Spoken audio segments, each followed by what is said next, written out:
Worldies and travelers, welcome back. Today we have a video titled 5-year-old child found dead in ceiling of Chinese restaurant run by parents. It's a recent Word Mango video. So sad. Let's get it. What's up, beautiful people? Welcome back to Around the World with Steven. Welcome if you're new. And if you're returning, I appreciate you. So, as I said, we have a sad one today. It was intriguing to me. I was going through my requests, and then I came across this. I think this is a video that she posted about 6 days ago recently. Like, share, subscribe like you do always. Amazing support system I have. I appreciate you all. I love you all. Let's get into this. Join our Discord. Link is in the description. ATW Vibe Zone. Join our Discord. All right. Enough of the talking. Let's go. Like, share, and subscribe. There are only so many places you can hide inside of a restaurant. But the problem is, almost every single spot is relatively easy to search. The bathroom requires someone sticking their head under the stall. You're gonna be caught. They're gonna peer. They're gonna make sure nobody is hiding, and they're going to see you. The stock rooms, the kitchen, same thing. You get one person poking around, hide and seek is over. There's not that many hiding spots, which leaves just that one door, the steel door. It's like the size of a small closet. Sometimes the room it's like a small room. And if you step inside and you close that door behind you, you might as well have taken a portal to a different world, because once that door clicks shut, the gasping, the shivering, the numbness, you can't feel your ears, you can't feel your fingers. You're trying to bang on the door to be let out, but you're more clumsy. It's normal, because this is exactly what happens when you are trapped inside of a giant freezer. The idea of working with a freezer big enough for you to walk into and then being trapped inside of one has seemingly become one of the top 15 slightly irrational fears of the everyday person. I have yet to step foot inside of a commercial walk-in freezer, but I do have random, perhaps intrusive thoughts about being trapped in one. So much so that there are Ask Reddit threads asking people, in the hypothetical world, if you were to be trapped inside of a commercial walk-in freezer for the night, let's say at a restaurant, what do you do to survive? Nobody. Well, it's not far-fetched, because I don't know if you all familiar with the case that happened in Chicago, I think. Kanika Jenkins, the lady that went partying with her friends and ended up unalived in a freezer. And there was one security footage that caught her really stumbling her way into where the freezer was, and that was it. It's still, I think, a cold case, hasn't been solved yet, and it's crazy strange. So the fear of being in a freezer, I don't think is far-fetched. I think it is one of my fears too. Like, what do you know? They'll be cleaning up the restaurant, and then you slip and slide, and woo, boom, in the freezer, and bam, it shuts. Oh my goodness. Yeah, but no. It's a crazy fear that I also harbor. He's coming until the morning. The answers really don't do anything to make you less paranoid. I would take the cold boxes of food and create an ice shelter type of structure. So you want to prevent the blowing air from cooling you down to the point of hypothermia. That's how you're going to circulate your inner warmth. Another professional Reddit survivalist writes, many restaurants have large plastic bags in or on those wire racks. If that's the case, take 2 bags, wrap yourselves in them, utilize your body temperature by breathing inside the bag, but not enough to suffocate yourself. Come out for air every now and then. You'll last 8 hours. Dang. One person comments, I worked at a fish and chip shop once. Got loads of pies and food and, stuff back there. I would just stuff them into my clothes. I would put them in my pants. I would put them in my shirt. Yeah, they're frozen pies. It's going to feel freezing for the first 10, 20 minutes. And then after that, it'll actually somewhat insulate you. That's how it works. That is crazy. What? Is that true? I was going to say that was written by a 12-year-old. You know, when you're a kid, you're like, oh, when I go to the chocolate factory, I will take the chocolate cake. I will take the chocolate bar. I'll take the liquid chocolate flowing. I'll do this. I'll do that. You're taking everything. That is how the thread sounds. But the element of it insulating you, is that true? Wow, I never thought of that. Crazy how creative people are. I mean, probably the best advice, the most simple advice comes from one professional that works with industrial freezers. He says, best thing to do if you're trapped, find something to stick into the fan blade so they stop turning. It's going to overheat the compressor outside. The cooler is going to stop cooling. The temperature alarm is going to sound, and then you'll get out. Obviously, this is after you check to see if the emergency exit method is not already working, which surprisingly a lot of people report in the restaurants that they work at. It never functions well. Naturally, it is one of the very first places the police officers check for the little missing girl. What if she accidentally walked into the freezer and somehow got locked inside? They start going through the bins, the grocery bags filled with raw meat inside of the freezer. She is not here. They check and they double check, and when they're done, they walk out of that commercial freezer. I mean, it's clear she's not in the freezer. But that is the thing. Even police have their blind spots. When looking for 5-year-old Ashley, they look everywhere. They look on the shelves, they look under the chair, they look in the bags, they look inside that commercial walk-in freezer. But while they're in the freezer, did they ever think to look up? This is the case of Ashley Zhao, the 5-year-old girl that was found in the walls of a Chinese restaurant. What? Bro. Oh man, I am going to flip out. Are you serious? A 5-year-old girl? What? We would like to thank today's sponsors who have made it possible for Rotten Mango to support Baby to Baby. They are a nonprofit that provides essential items to more than 1 million children across the country. This episode's partnerships have also made it possible to support Rotten Mango's growing team, and would also like to thank you guys for your continued support. As always, full show notes are available at rottenmangopodcast.com. Now, first, a disclaimer for today's case. There are mentions of CA resulting in death, so please take time if that's too much, and I'll see you in the next one. And secondly, this case is incredibly multifaceted. Any mentions and details included in this episode should not be taken as fuel for like some sick anti-immigration xenophobic narrative or just hatred against Chinese people or China. At the same time, one's immigration status and culture should not be used as a reasoning or as an excuse for their crimes, especially when as serious as murder. So these are just the facts of the case. And additionally, most of you guys are, sometimes I feel like you guys are a little too smart for your own good sometimes, but so this doesn't apply to you, but the very small percentage of people without working frontal lobes, please exercise a bit of common sense and nuance. Don't use this video as justification for avoiding small businesses or Chinese restaurants and avoiding mom and pop shops. And allegedly finding an acrylic nail, allegedly in a crumble cookie, that's a valid reason to question the hygienics of a restaurant. Seeing that a restaurant is owned by a particular ethnicity or serves a particular cuisine is not a valid reason to question the hygienics, which is a thing I'm seeing all over Reddit. Lastly, any comments, opinions, criticisms are from netizens that we found online during our research and not a reflection of our personal thoughts on this case. So with that being said, let's get started. Before you get started, Stephanie, thank you so much for that disclaimer. That is so true. How many times have you walked on the street, spoken to friends, people, acquaintances, co-workers, and you've heard that these people are a certain way because of insert experience you had with one person who falls in that category, right? What I mean is somebody eating at a certain restaurant who isn't as open-minded would be inclined to speak bad on everybody that works there, every chain of restaurant that has people of the same ethnicity working in that bad experience restaurant there. They will talk bad about anything. An example, like there was this guy that made a comment when I left a workplace, and it was one of his friends that told a friend of mine, and it came up in conversation. He said, oh my goodness, do I even say this? He said, man, I hear that you Africans, like stink. I'm like, what? Are you serious? Like, you've been with me for how long? Have you ever heard me stink? Matter of fact, I am self-conscious about that thing so much. I don't only use deodorizers. I use a lot of aerosols. Like, you will smell a lot of I mean, how do you say that?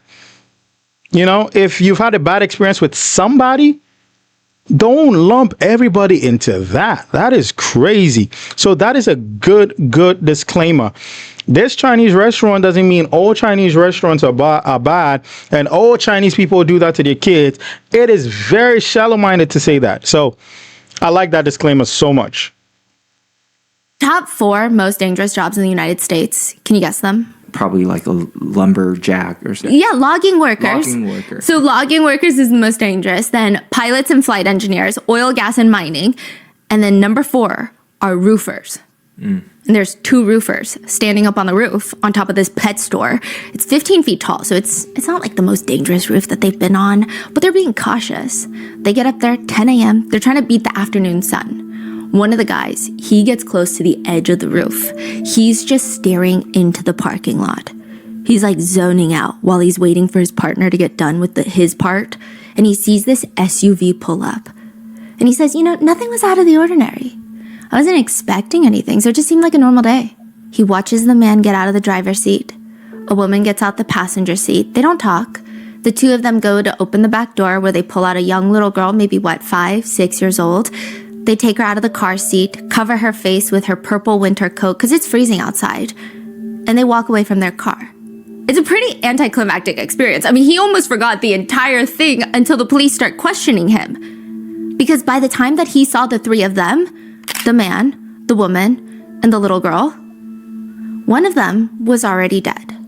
Oh my goodness. A man calls 911. He sounds like he's trying to keep his composure. It's working. He sounds relatively calm. Hey, what's going on? That's literally what the 911 operator says.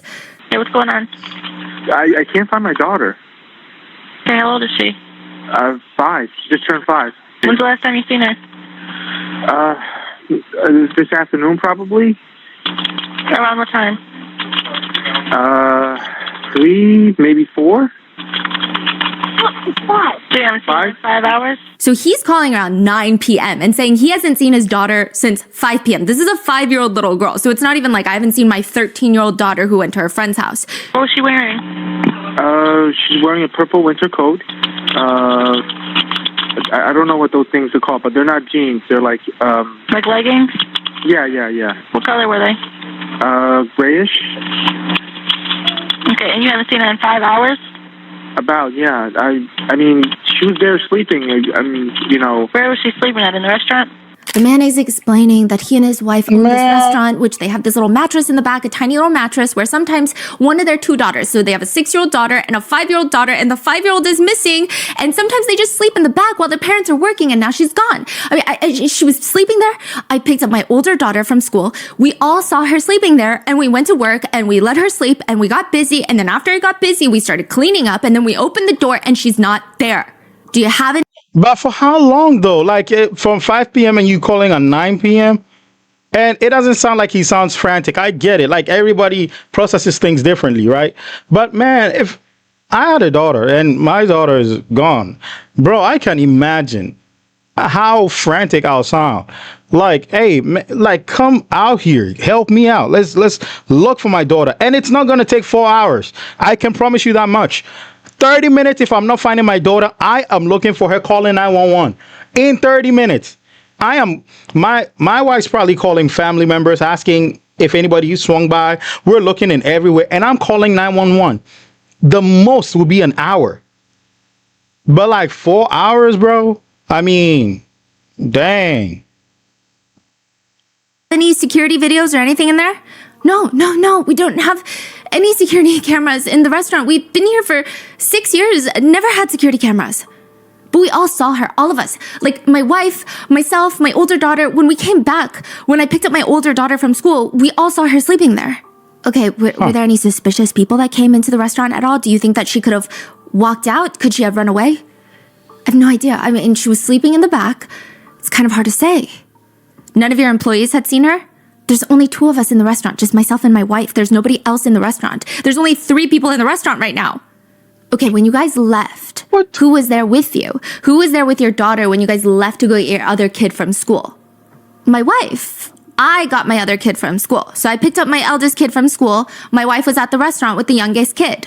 But Wait. The title said 5-year-old child found unalived in ceiling of Chinese restaurant run by parents. I was thinking they had workers.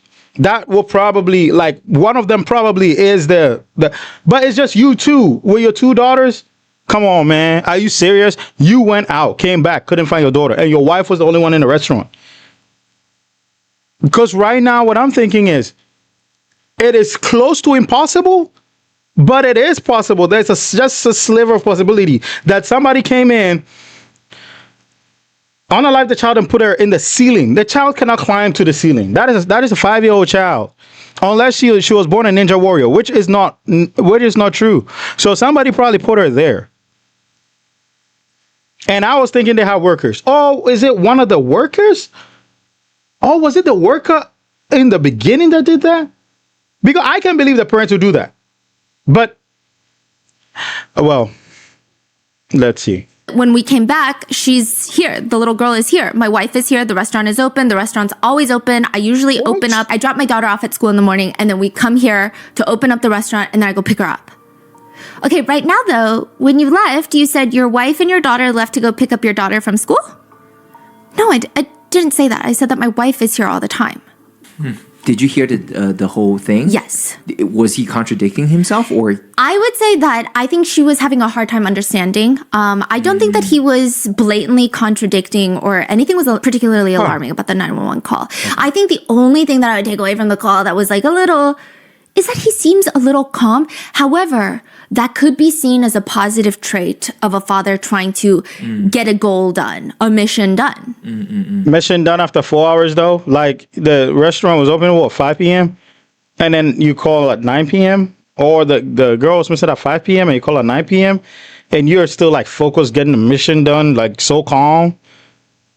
I mean, I don't know, but I can't imagine a world where, like, after 4 hours, I will be that calm.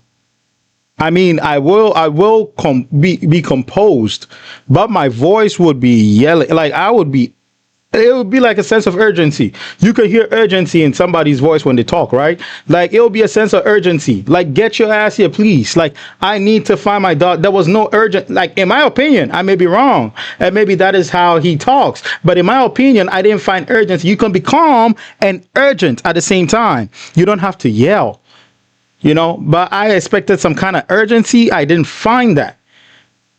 And I don't want to conclude stuff right now. Okay. Well, let's see. When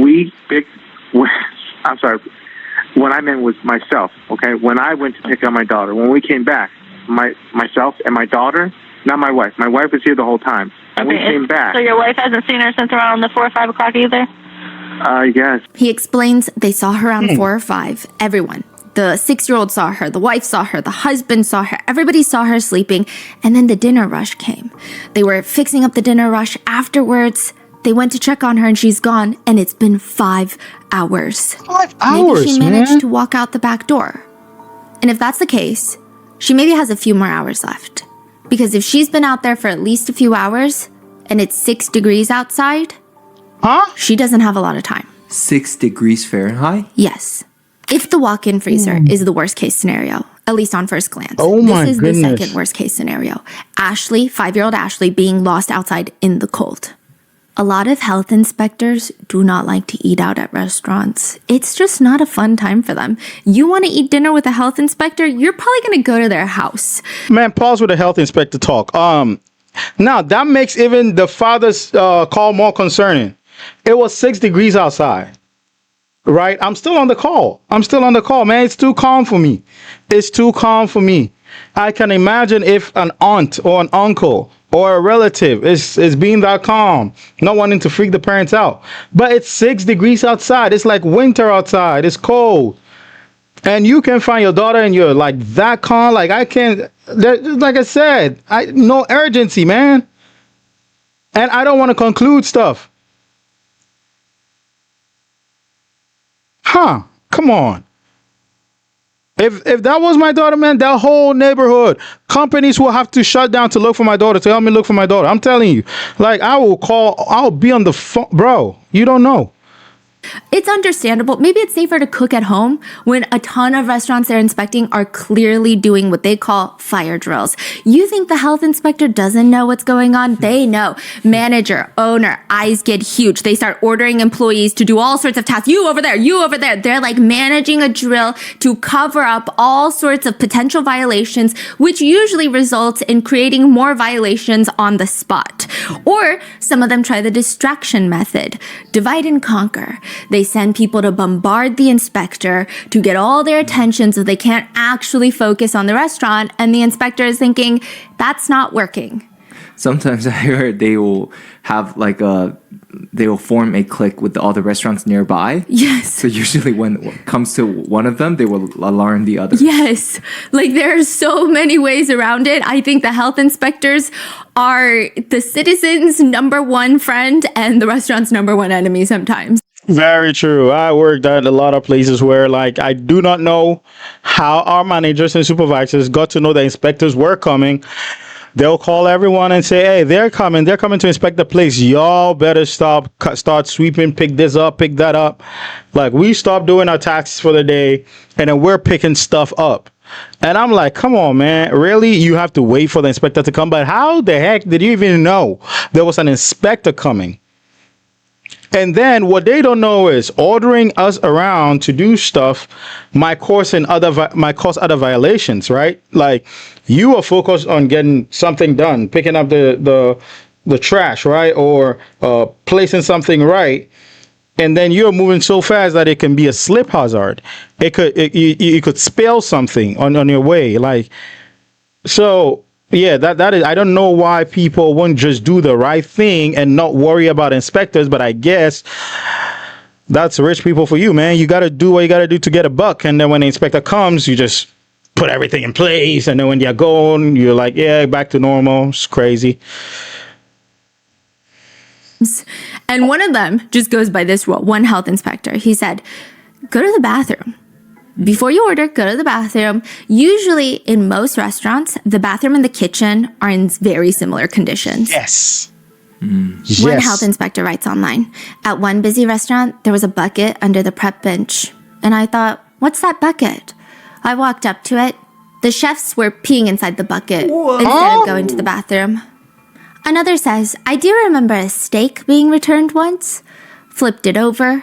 There was a crispy fried cockroach cooked into one side of it. One netizen writes online, my mom was inspecting a donut shop in California and saw someone changing a diaper on the dough prep table. Their excuse was, what? We're not open yet. Jeez.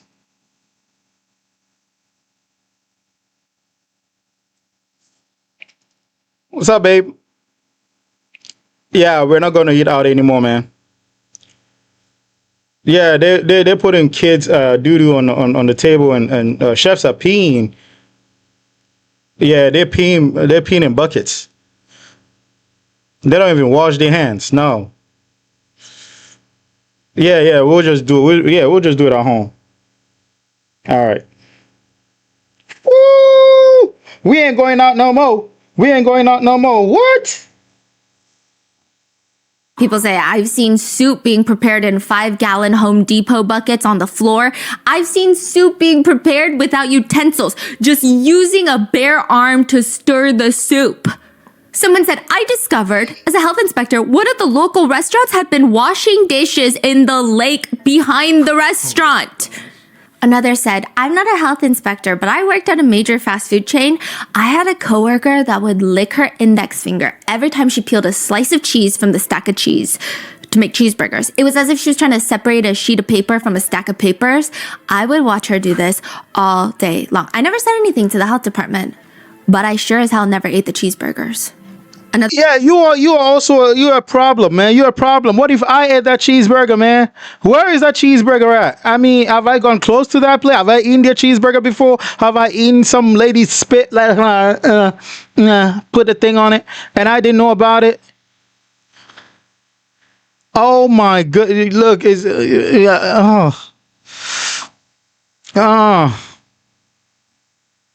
Another person writes, I worked at another major national fast food chain. When the health inspector came, the cooks took all the expired food out of the fridge, stored it in their cars by the dumpster until after the health inspector left, and then we put it all back. What One health inspector said, we kept getting reports of a vanilla ice cream machine with black specks in it. Worried it would be grinding metal, like a little lock metal. That could be a health hazard. The barrel for the ice cream machine was infested with cockroaches, just being ground up and expelled as additional protein. One person writes, you think that's bad? I saw a floor painted with non-slip paint, and they literally painted over a dead rat and sealed it there. Considering how bad health inspections can go, Ong's Chinese cuisine in Ohio is actually not that bad. Ong's is a Chinese carry-out restaurant, so you don't really go there to sit and dine in. It's you go there, you order food, you get your dank Chinese food, and then you leave. You pick up. Hey. I remember the disclaimer from before.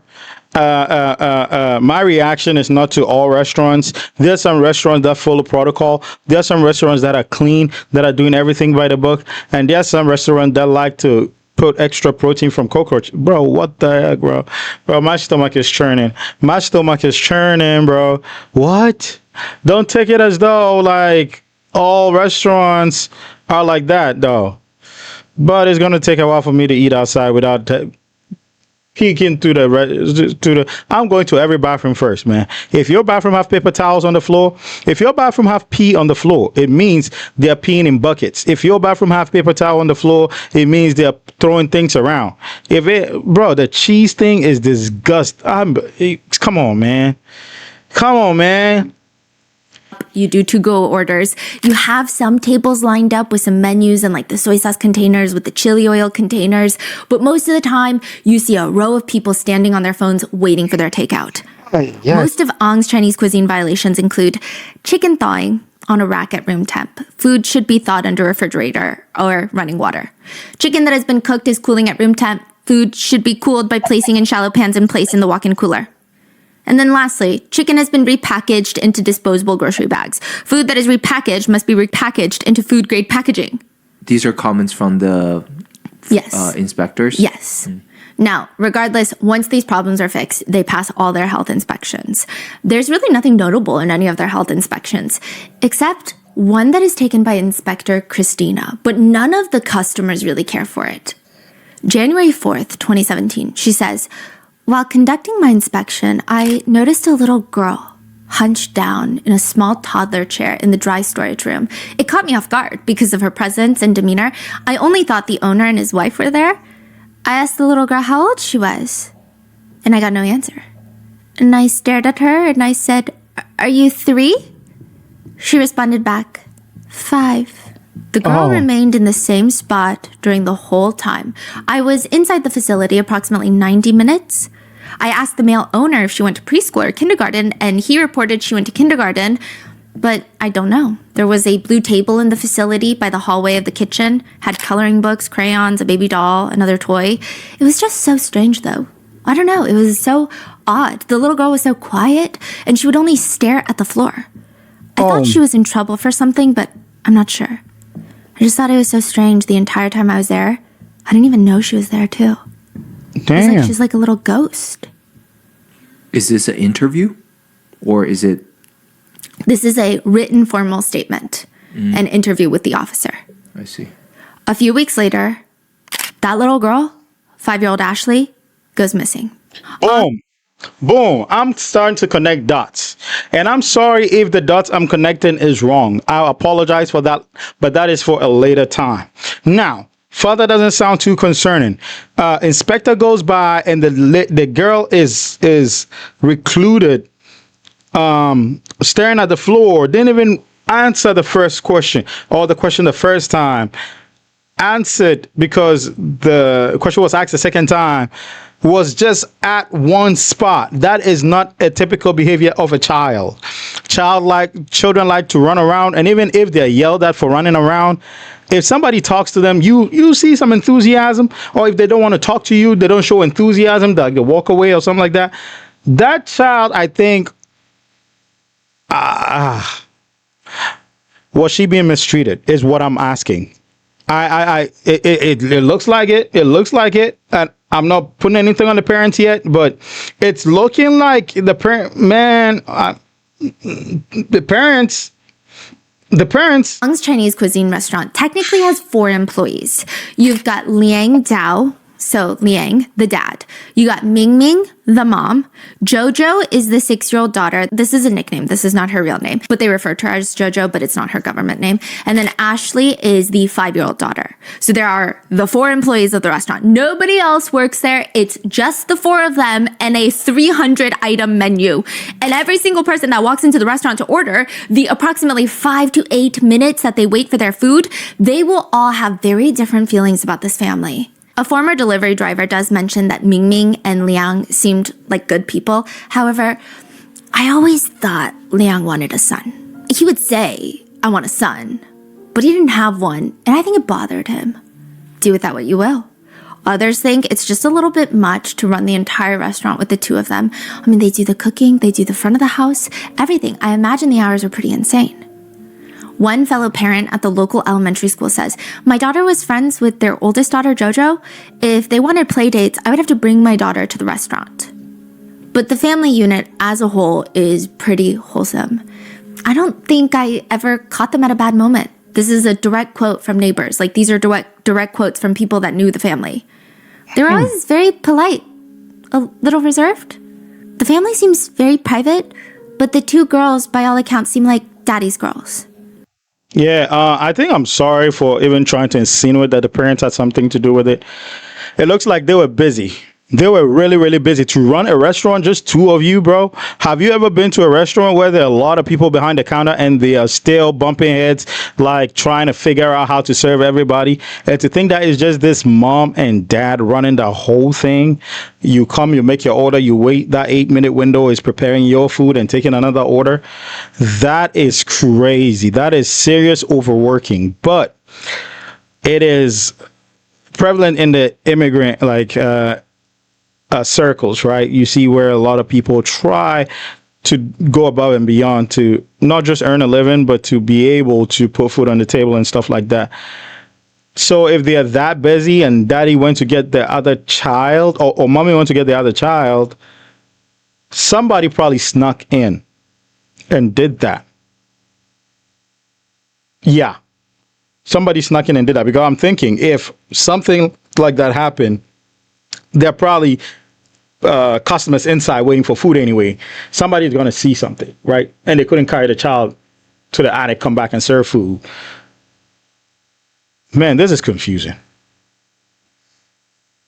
But now, Ashley is gone, and the only lead the police have is maybe she went outside. The doors to the back lead to the back parking lot of the plaza. Once you pass that, it's a pretty dense wooded area. It's like one of those suburban areas in Ohio where you drive and it's tree, plaza, tree, plaza. Those are the trees. She's 5. I mean, she could have been anywhere. She could have been taken. We don't know. I mean, has anybody been acting strange recently? Liang, the dad, says, there were 2 guys that came into the restaurant on 2 separate occasions, a few months apart, but twice. I remember because they were asking some weird questions. We thought, like, they were trying to see which restaurant to target for a robbery. They were asking, like, when are your busiest times? How long do you stay busy? What time do you close? But I didn't think anything of it after the second time because it just seemed kind of dumb that they would also ask all of that. And probably they realized that there's not much to rob here, so they moved on. But maybe Liang is wrong. Maybe they didn't come for the robbery. Maybe they were looking for something else. Because behind the restaurant in the woods, the police find their very first piece of evidence, and it's not looking good. A pair of black shoes. Too big to be Ashley's. Adult shoes. Like men's sneakers. Over 100 officers are searching the dense woods behind the restaurants all night. Civilians are coming out in giant puffer jackets and winter coats to help search. One woman in the car is being interviewed as she's going to search. I just pray that if somebody took her, that they would have the heart to bring her home, because I'm sure these parents are in such distress. She was the sweetest little thing. I just loved her so much. Every time I would go in to pick up food from them, she was always behind the counter and she would talk to me. So that night, there is a gathering in the plaza of the restaurant with all the locals. People are praying. They're comforting each other. They're praying that Ashley makes it back home. And there's at least one person there praying that Ashley will never be found. Do you know how to tell when someone is lying? I mean, there's so many videos on YouTube of FBI profilers telling you how to spot a liar. There's probably more than 4 videos on this topic at the very least. But the only way to really tell if someone is lying is to establish a baseline. Figure their unique nonverbal communication habits first, and then see if they change when they're being deceptive. But if you don't have the time for that, look for micro expressions. That's what they say. Tell someone good news about your life and watch for a brief flash of a smirk or a grimace before they smile and congratulate you. And if you catch it, even for like a split second, just know that maybe they're not the most happy for you. Oh, I'm going to do that. Hey, you know what? I got a new car and a new house. When I see this. Ah, really? Shut up. You're not happy for me. You lying. You lying through your teeth. You just smirked. I caught you. I did behavioral analysis through Stephanie Sue. You are a liar. I did not know that. Oh, so there are a lot of people that have actually not been happy for me, but because I didn't know this. Bro, you better not smirk when I tell you good news. Also, it says a male shoe, but the thumbnail Stephanie put up was like, it says, I kill her.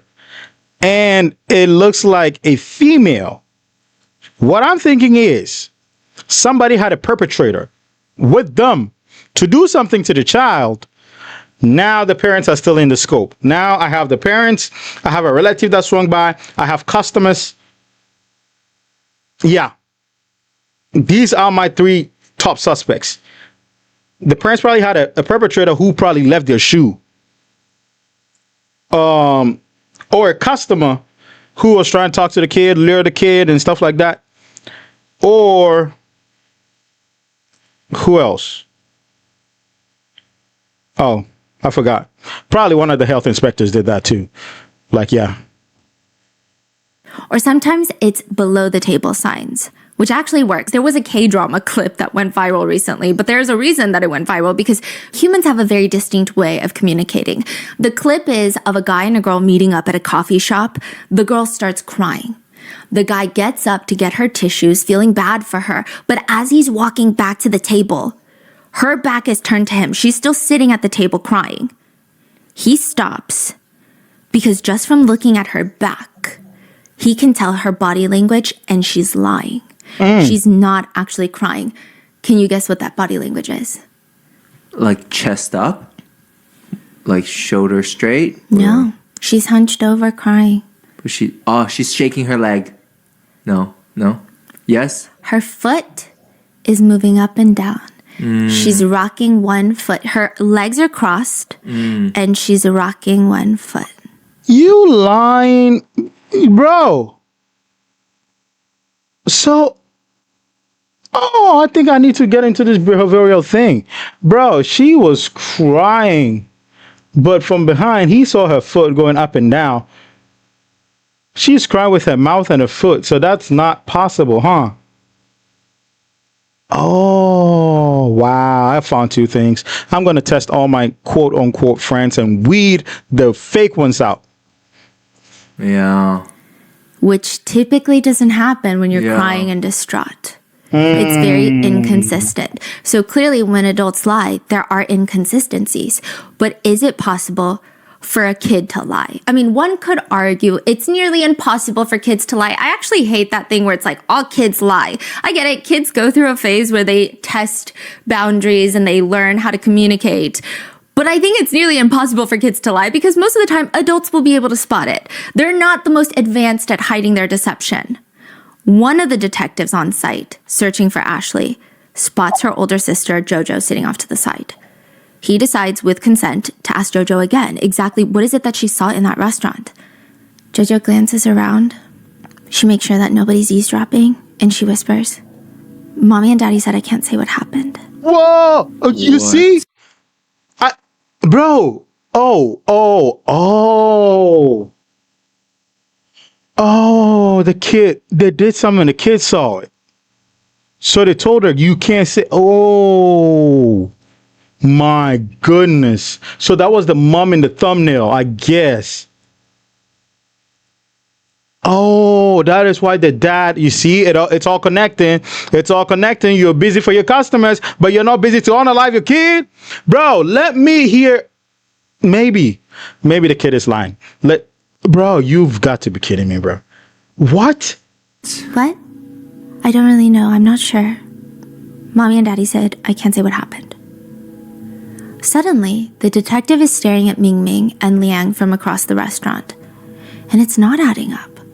Liang is fidgeting with his hands, talking to other officers, but he almost looks nervous more than anything, which fine. Maybe he is nervous. He's nervous to find his daughter. No. But Ming Ming, her reaction right now this entire time has been cold. The officer walks up to Liang, the dad. Do you have a recent photo of Ashley? I do not. You don't have social media? You don't post them? Do you have a physical album somewhere? No, the only picture I have of her is her passport photo. Huh. Some people swear by the idea that the only way to lie on a polygraph test and not get caught is to clench your butt cheeks or put a thumbtack in your shoe, and every time that you answer a question truthfully, you step your toe onto the thumbtack. Or you clench your butt muscles and you release them slowly to throw off the questions reading. Others say, no, you just have to lie. Like you have to think when they ask you normal questions. So they do a baseline first. Control questions is what they call them. They ask you for your government name, your birthday, who the president is. This is your baseline. This is when you're normal, when you're not stressed out. This is how you're going to be. They said, when they ask those questions, start biting the inside of your mouth. Throw off the baseline. Because that's what they're going to compare the lies to. Other netizens say, listen, I've lied on many polygraphs. It's just 90% breath control. Just sit in the chair and keep a steady breath. Every once in a while during a control question, interrupt your normal breathing rhythm and breathe faster. And then go back to normal. Be very calm. They will ask you the same questions over and over. You will be bored. You will be frustrated. This is a game of patience. With some even saying that the best way to beat a polygraph is during the control questions where they ask you for your name, start counting backwards from 100 by intervals of 7. So like 93, and then from there and there. Because that makes I guess it does something physiologically to you. Or recall.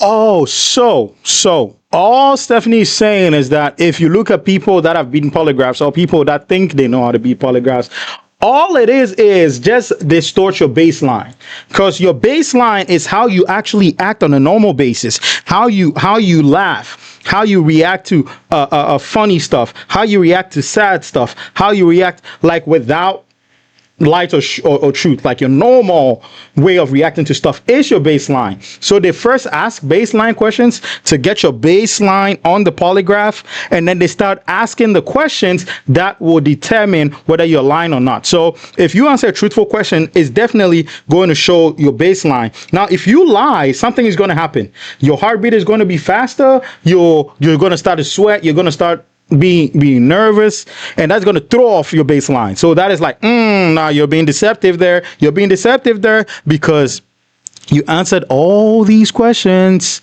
and they matched with your baseline, and this threw off your baseline.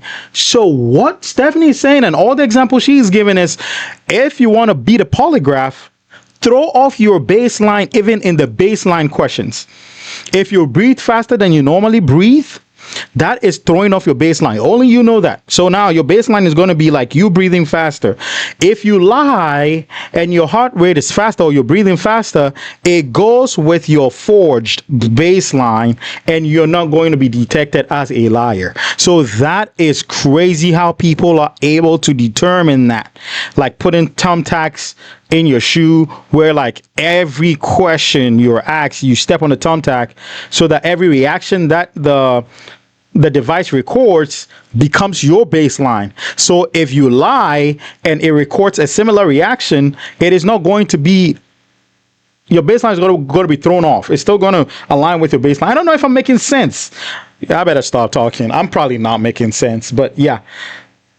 The only thing I don't agree with is clenching your butthole, because trust me, if you had some good ass tacos, some meat, some beans and stuff like that, you better clench that thing for the rest of the polygraph, because when you release it, Oh my goodness, it will be more than an atomic bomb, bro. It's going to, it's going to be slow but fast acting from your butthole.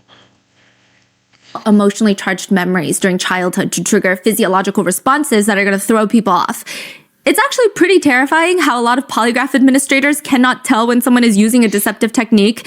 It's really hard to detect, but that means it could go the other way too. You can completely tell the truth and it will look like you're lying. Liang, the dad, is the first to go.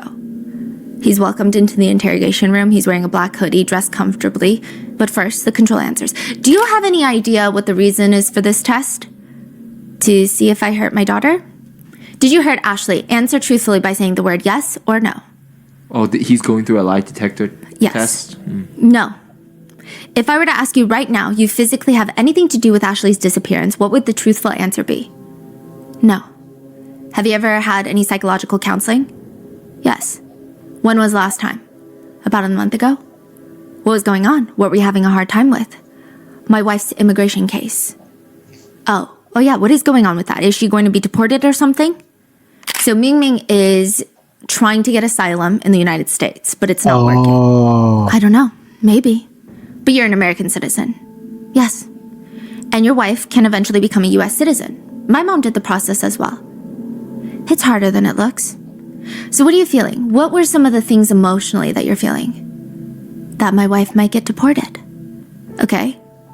I don't know what to do with my kids. So you were worried about what might happen, that she can't take them with her?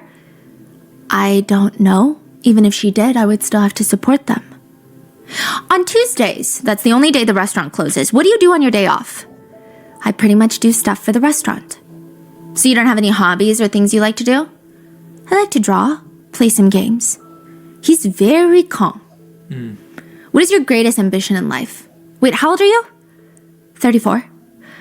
Honestly, I told my wife I gave up on the personal stuff. I just want to raise the kids. I just want to make sure that they have a good future. Do you plan to have more children than 2? Yeah, I wanted 4, but it can be tough. What's the single best thing that it's ever happened to your life so far? My kids. What's the single worst thing that's ever happened to your life since the day you were born? Probably this. This is where it starts feeling less like a polygraph and more like a full-blown interrogation.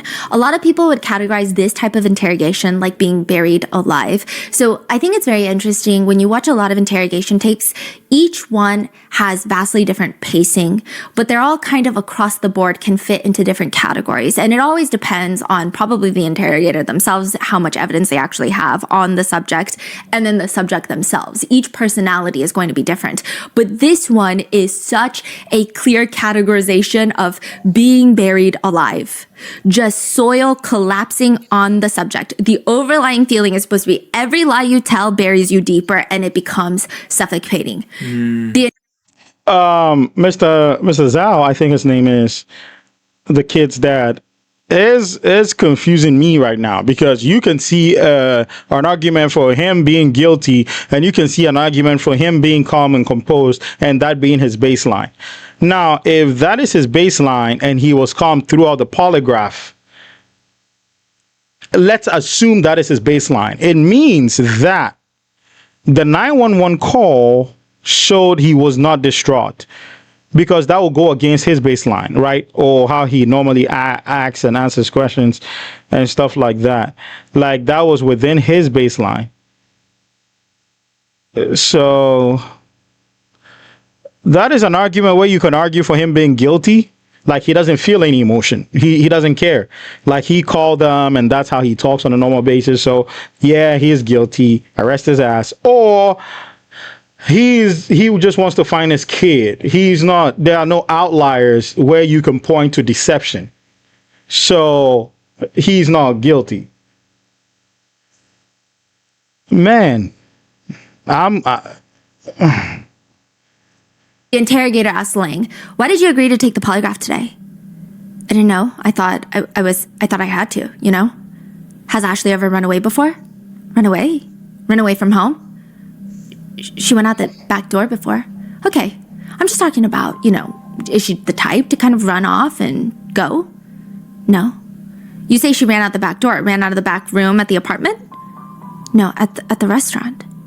Can you kind of tell me what you did yesterday? Yesterday? Oh, I'm sorry, I haven't slept for a while, so I don't know what yesterday was. Has Ashley ever wandered off before? Yes, she opened the back door and walked out before. Can she unlock the door herself to get out? Yeah, both my daughters can. They both did it. They're not supposed to do it, but they do it. So how many locks are on the back door that they have to open? None. It automatically opens from the inside. Okay, and then you need a key to get back inside if you're outside? Yes. What do you think happened to Ashley? So what do you think? If somebody took your child, what do you think should happen to that person? What do you want to see happen to them if you find out through the investigation that someone took your child, she was just wandering around, and they picked her up and took her? I would want her back. What do you think should happen to that person? Go to jail. Nah. He knows something about it. There's this case about a guy called Chris Watts. He unalived his wife and his kids, right? They asked him this same question. And what a behavioral analysis expert, something like that, something like that, said was that if somebody loses a loved one and you're asked a question like this, the anger from not knowing where your loved one is might have you rattle a lot of things. Like where you catch the person, I want the person not alive, I want the person this, I want the person that. Chris Watts also said the same thing. If they took her, I want them back, and I want the person in jail. And they're like, what? Like you didn't even. You're not angry about somebody taking your kid. That is what this guy is doing. Like, he's not angry about somebody taking his kid. I can see a world where a 5-year-old, you ask the question like, okay, what if somebody took your bro, I will hit them with a baseball bat before the police can put cuffs on him. I will say all kinds of stuff. They might indict me. He's too calm. I'm leaning 80% guilty, 20% not guilty. I think he knows something about it. Just arrest him? 5-year-old daughter? Bro, no. The possibility that an accident happened inside the restaurant. The possibility of an accident happening inside to where she got hurt really, really bad. I guess it's possible. I'm asking you because I have to look at every possibility when I'm doing the polygraph, okay? The child walks out the door, and a very unfortunate thing happens. Someone picks her up and takes her, and now they have their own child. Maybe there's an accident. She gets burned with grease or something, and the next thing you know, she's laying lifeless. You're scared. You don't know if police are going to believe you or not, so you just take her body and hide it somewhere. I have to look at that possibility because, unfortunately, those things happen as well. But if you know what happened to your daughter, you need to tell me. Because there's an awful lot of people right now looking for her. A lot of people, more than you can imagine. Highway patrols got helicopters, airplanes. They've got dogs. They've got all kinds of people looking for her. But if you know we're never going to find her, you need to let us know right now. Because these people are away from their families, and they will be for days and days and days. And that's not fair to them if you know, in fact, where Ashley really is. The other possibility would be that you sold her. Unfortunately, a lot of people do this. They sell their own children. But if you know what happened, you need to tell me. We gotta stop. You're giving me a lot of stuff, and I haven't slept in a really long time right now. I don't think I want to do this. You're not mad. That is my whole thing. That is why I think this guy is guilty. You're not mad. If somebody is innocent and you point the finger at them for doing something to their kid or the loved one, they will fight back. They'll be, are you serious? Do you know how close I am with them? People are different. You find outliers of people that would definitely not act as erratic, but they wouldn't be this calm. Like, he doesn't care. He's like, oh, I've not had enough sleep. And when you catch him, you can put him in jail. Bro, are you serious? Like, no, he's too calm for my liking. I can't be friends with this guy. Because if I was to see him like calm while his daughter was there, I'll probably be in jail because I'll smack him at the back of his head. Like, dude, are you serious? That's your daughter, man. Act, bro. You're not even angry when they're pointing the finger back at you. Like, oh, something may have happened. You saw her lifeless and you hit her. No, I didn't do that. Are you serious right now? That's my daughter. I'm looking for her. Like, act, bro. Like, resist something, bro. You can't just be there with your hand in your thighs and, oh, no, it's okay. And you're more concerned about your wife's immigration than your daughter that's missing. Oh, man. Can you imagine some parents, bro? A lot of other people aren't going to sleep until they find her. We owe it to you. We owe it to everybody. We owe it to Ashley. I'm having trouble keeping my eyes open right now. I've had 5 minutes of rest since yesterday, and I slept I don't know how much. You ask all these tough questions, and I'm starting to get scared. What are you scared of? Do you know something that you haven't told them? I mean, look, I'll be your spokesperson for you. I know those people. There's no reason that you shouldn't be able to tell what you need to tell. There's no reason you shouldn't be able to, and I will go right beside you. I won't make you do it by yourself, but you've got to tell me what's going on. I'm scared if I continue with this test and it shows that I'm lying or I'm trying to fake the test or something, it's going to reflect badly. You're right. That's it your will reflect thoughts, badly. Bro? And we don't want that. No, we don't want that. And I told you I'm having a really hard time concentrating and sitting here. I can't even really keep my eyes open. I just keep blinking. Bro, if my daughter is missing, God forbid, if my daughter is missing and I'm doing a polygraph test, I don't care. I'm not thinking about results of the polygraph test now. I'm thinking about helping find my daughter. I don't care about the results right now. Of course, you don't want it to be flagged and stuff like that. Somebody that's guilty is trying to think about how to get this polygraph test like coming out clean and stuff like that. Bro, if I'm strapped up, I'm thinking about my daughter. I'm thinking about this is a process where it can help my daughter be found, right? He's not doing that. You know, I mean, enough sleep and, you know, my heart is beating. Bro, you shouldn't have sleep, period. If your daughter is missing, you shouldn't have sleep and you shouldn't complain about it. Bro, am I crazy? Am I crazy? Am I in the wrong? Like, is it I can't understand this. Okay, I get it. Everybody's different. I keep saying this. But come on, man, you're the father. How about that? And that's a 5-year-old. And you're thinking about the sleep you've not had. If a loved one goes missing, I do not care about sleep. Bro, I will forget what sleep actually is. I'm trying to find them, locate them, bro. This guy, man, I think he knows something about it. It's going to come out, I believe, in my heart. And if he doesn't, I'm sorry, but damn. Can you tell us where she is? Can you tell us what happened to her so we can at least go find her? Can you at least do that for us? I'm just afraid for my wife, that's all. Why? Huh? What did she do? Huh? What did your wife do? Did she make a mistake? No, her deportation, you know. You're talking about immigration stuff. They're finding your 5-year-old. Bro, it's about your 5-year-old. You're talking about immigration and deportation? It's not good. It's not cool. It's not a good feeling. I understand. Your 5-year-old is missing. How are you able to think about other stuff when your 5-year-old is being looked for?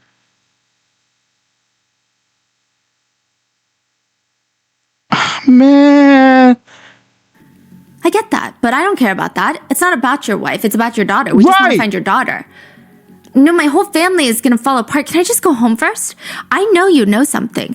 I just want to be able to call off all these people if I can. If I can send them home, that's all I want to do. I just need a little more time. That's all. Time for what? Do you have any idea where she is? If we just know where she is, you don't have to tell me the rest of the story. I just want to know where we can find her.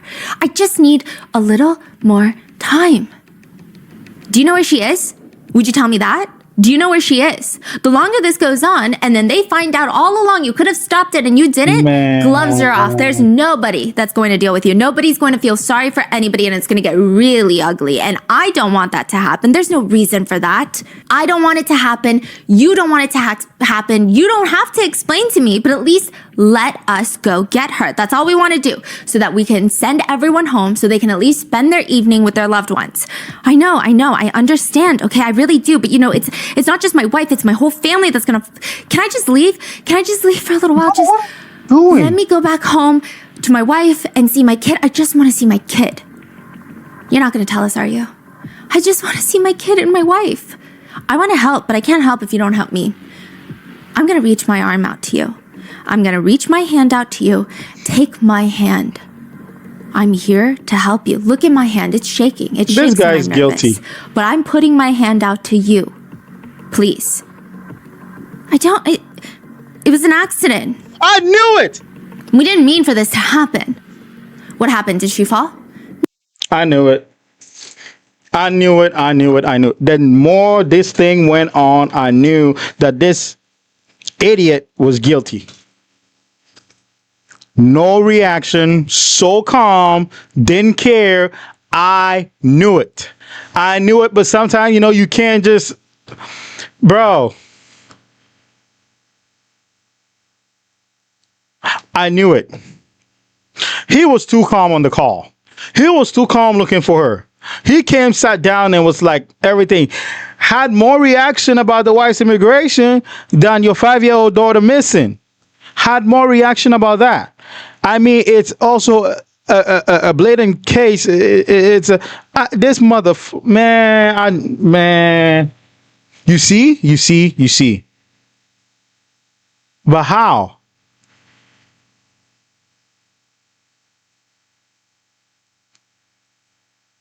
Man.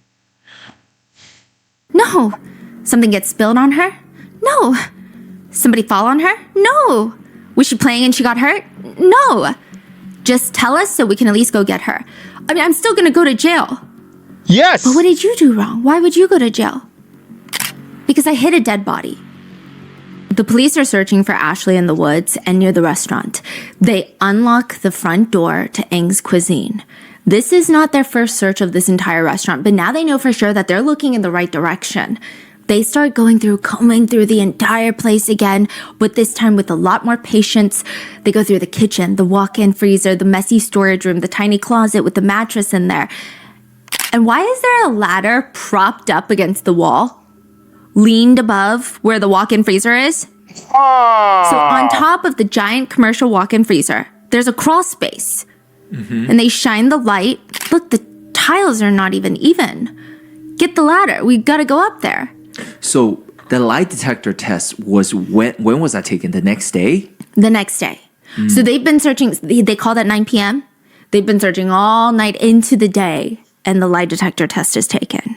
And then after that, this is when the police is going back to the restaurant. I mean, I do think that the police were suspicious of the couple from the get-go, but they're honing in now. They're no longer focusing on the woods. They're inside the restaurant. Calmly pulls down the first tile, places it on the ground. He shines his light into this tiny little crawl space, and it is storage. There's photo albums, wedding photos of Ming Ming and Liang. He starts taking some of them down, and in the back, he sees like these few plastic bags that smell. He grabs them, and he opens them as gently and as quickly as possible, and inside he sees skin. Oh my goodness. Dried fish skin. Come on, man. Stop playing, Stephanie. This is the second time. You started, they open the crawl space and then storage. And they see the bags and the smelling and then skin. Dry fish skin. Come on, man. But it's still a sad case anyway, man. It's like you know what's coming. You're anticipating what's coming. Man, this is so sad. Again. He shines his flashlight deeper into the crawl space, and now he's like, there's really nothing left up here. I'm so confused. He sees in the very back, shoved deep into the crevice of the crawl space, is a bussing container. Like, you know those gray plastic containers that in restaurants they use to take the dishes off the tables? Those little plastic tubs. Oh, yeah, I see that. So this is all above the ceiling, you're saying? It's like a tiny little cross, like a mini attic, but it's not even really an attic. So the ceiling is flat. It's one ceiling. But because the freezer is not tall enough, there's a crawl space above it. For some duct. I see. Like a little bit of space, maybe like a cap. So in between the top of the freezer and then the top of the building. So right in between the top of the freezer and top of the building is a crawl space. How did the fish get there? The smelling fish skin. Dang. They should inspect crawl spaces too. cabinet. So they connect the freezer to the ceiling, and that's a little space. So they're going through that, and he just sees that bucket left. So he starts slowly pulling it towards him. It just looks like more storage. He pulls it closer and closer, and he hears like a shaking noise. It's salt. It's like filled with salt. Just placed up here. Kind of weird, but I mean, maybe it's not the most hygienic restaurant. They brush away some of the salt, and inside is a black plastic bag. And inside of that, in a fetal position, is Ashley. All the major news networks in Ohio are reporting breaking news. We have confirmed here at the scene that 5-year-old Ashley's body has been found inside of her parents' restaurant. So continuing with this timeline, people are just trying to... Bro, wait. The crawl space had a lot of stuff. When they got there, there were a lot of stuff in front of them. There was the fish skin, the rubber with liquid, like smelly stuff and everything. Ashley was missing as much as far as the previous day or the past few days. How did she get back there? And it's a crawl space. If you don't know what a crawl space is, you can't get up. You crawl. It is that small of a space. So she was intentionally shoved back there, and everything else was placed right in front of it. I don't know if that makes sense. So that is really methodical. That is premeditated. That is a wicked person's action to climb with Ashley in a bag, get all the space out of the crawl space, take her back there, put buckets and buckets over there, shove it over there, put all this smelly fish and salt stuff, and then get out of the space. Oh, rest in peace to Ashley. And the parents are pieces of shit. Oh my goodness. To add 2 and 2 together now, that means that for 8 to 9 hours, Ong's restaurant has been fully operating, serving customers, cooking, while the owner's deceased 5-year-old daughter was in the back. That too. The forensic pathologist has to remove all the salt covering Ashley's body, all those little white specks. They conclude that the cause of death is blunt force trauma to the head and the torso. What? A lot of the officers did not like the parents from the get-go. One even goes into detail in his report. Eyes were not bloodshot, no crying and mucus from the nasal cavity. They just think... I could tell that. I wasn't even there. I could tell that from the narration. I could tell they were nonchalant, especially the father. The 911 call, him being belligerent. That's not how you... Debut, Emma. Yeah.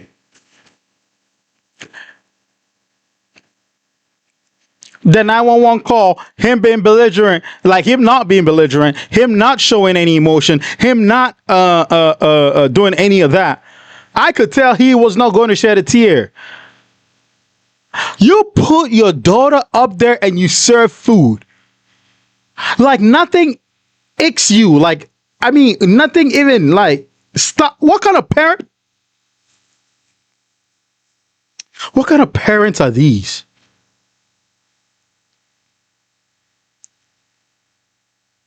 What?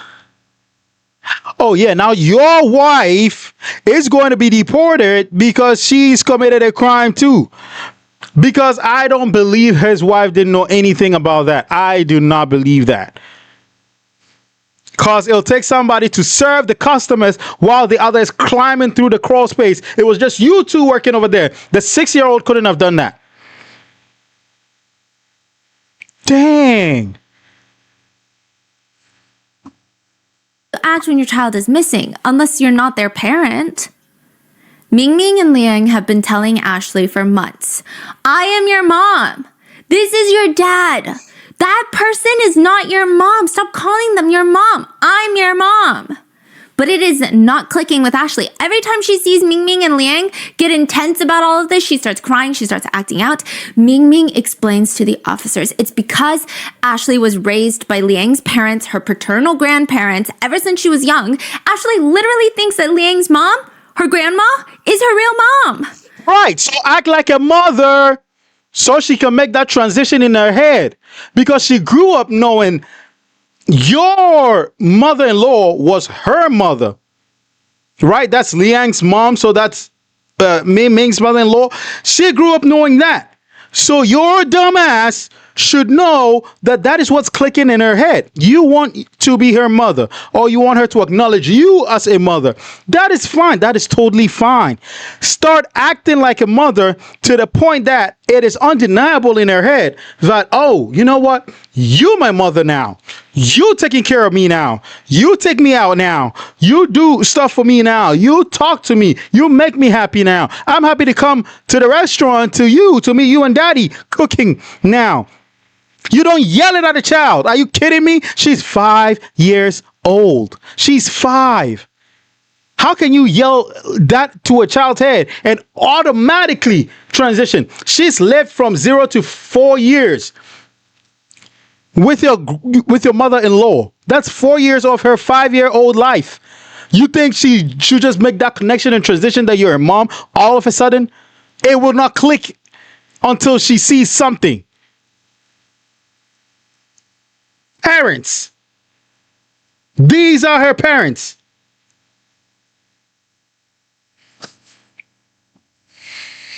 Ming says, I need to talk to her, to explain to her, I'm your mom. Grandma is daddy's mommy. It's not your mommy. I'm your mommy. You are from me, from my belly, okay? It's so hard to talk to her when she's not even 4.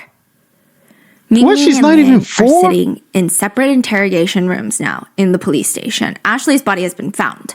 At first, Ming tries to, not very convincingly, but attempts to try and tell the investigators that maybe someone brought up the idea that perhaps Ashley was taken. She says, I don't know. The lady told me she thinks someone took her. So this is next day. The body has been found. Both the parents are in the police station, and she hasn't been told that the body is found. No.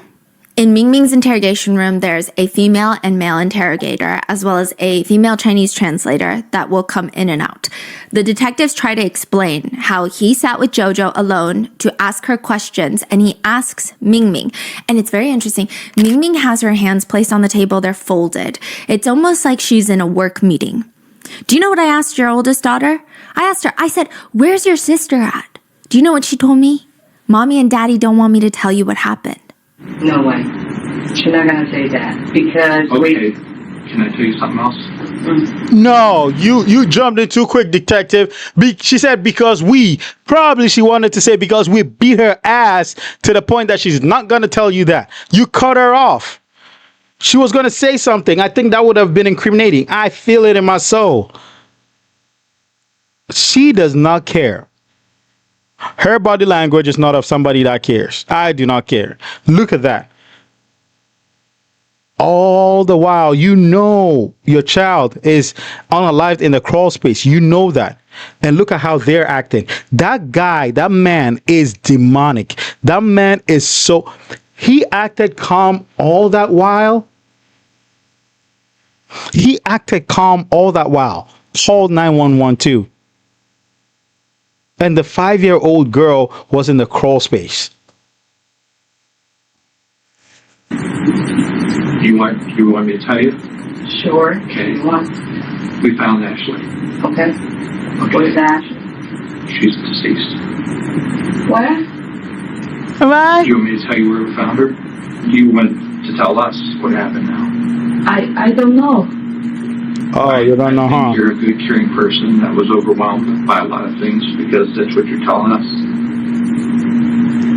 And You see the calm demeanor? That is what I'm talking about. See the calm demeanor. You just heard your daughter is deceased. Let's assume you didn't know your daughter is deceased. She is so calm listening to the detective. Look at that. No, bro, are you kidding me right now? Am I crazy? Like, somebody come. Oh, you know what? Oh, we found Ashley. What? Ashley's deceased? Bro, you are not talking. At that point, I'm becoming so hysterical that you're not going to be able to get a sentence out. How is she deceased? How? Where did you find? Are you kidding me? No, she's not. I want to see her right now. Look at the calm demeanor. Calm demeanor. Her hands are crossed. Her legs crossed. calmly listening to whatever the detective is saying. You just had information that your daughter is deceased. Tell me why this piece of shit should not be in jail. Just tell me why. Just give me half a reason. Not a reason. Give me half a reason why this piece of shit and her husband don't deserve to be in jail with a big black buff inmate just having their way with them. I don't think, and I think that you're a good mom. Life can be very overwhelming at times. I've got 4 kids, I know. I can tell it. I can tell you're struggling. Bro, you're nodding. You see, your daughter is unalive. He just told you that. No emotion. She has a lip sucked in. And supposedly, she just found out her daughter is unalived. How? This is incongruent. This doesn't make sense. You are guilty as a fake $2 bill. You are guilty. You are more guilty than the word guilty. If I open the dictionary and search guilty, I'll see your face in there because you are so guilty, and you and your husband. You deserve to be in jail. I do not care. But the 6-year-old is what I'm thinking about right now. Oh my goodness, man. And I just want to be able to sit here with you and try to figure out, what happened and hear it from you. Okay. The female detective leans in.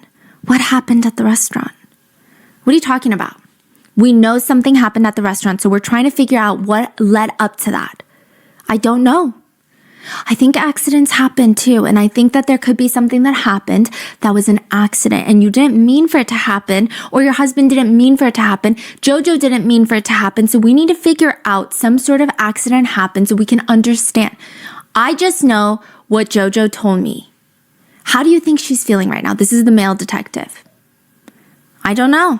You're a mom, a caring mom, and you got a little girl that needs you and looks up to you. I'm not the caring mom. She said, I'm not a caring mom? Why do you say I'm the caring mom? Because I can tell you take care of JoJo. Yeah, I tell the kids all the time. She has a brief moment with the translator where No, she didn't understand that. Because of the follow-up question. She said, why do you say I'm a caring mom? I take care of my kids.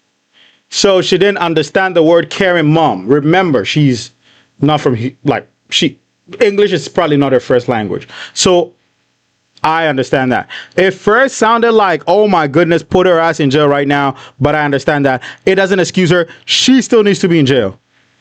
the translator has to explain to her that caring means loving. 就是说对孩子很好，照顾他们，照顾得很好 ，caring， 就是嘘寒问暖。我没有说我对他们很好啊，我自己对他们很严啊。啊，你没有说过对他们很好啊？我说我对他们很严，我说我是个很严的妈咪。可是你给孩子吃穿哈，对呀、啊，照顾他们哈，实际上就是 caring。哦 ，OK，loving，loving， 对，你爱你的孩子吧 ，loving。Oh yeah，you love your kids. So it appears that maybe she doesn't know what the word caring means. Then they just skim over it. Ashley, you're not even crying. I can't. Why? Because I can't. I don't have any wallets anymore. Okay. I understand that. That's one thing you and I both understand. You didn't have water in the first place. The detectives that came to the restaurant when you and your husband were supposedly looking for her, says there was no tears, nothing. You didn't have water in the first place. You didn't have tap water. You didn't have the lake. You didn't have a river, nothing. Your eyes were dry. Your eyes have been dry from the beginning of the search till now. What do you mean I don't have water anymore? You didn't have water in the first place. Your ass need to be in jail. I think that is where the water will come out. Okay.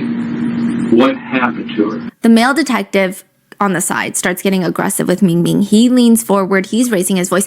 Your daughter is dead, Ming Ming. She's dead. She's dead. She wasn't on the couch. She wasn't on the bed. She's dead in your restaurant. And now we can sit here and play games all night. But I don't want to do this.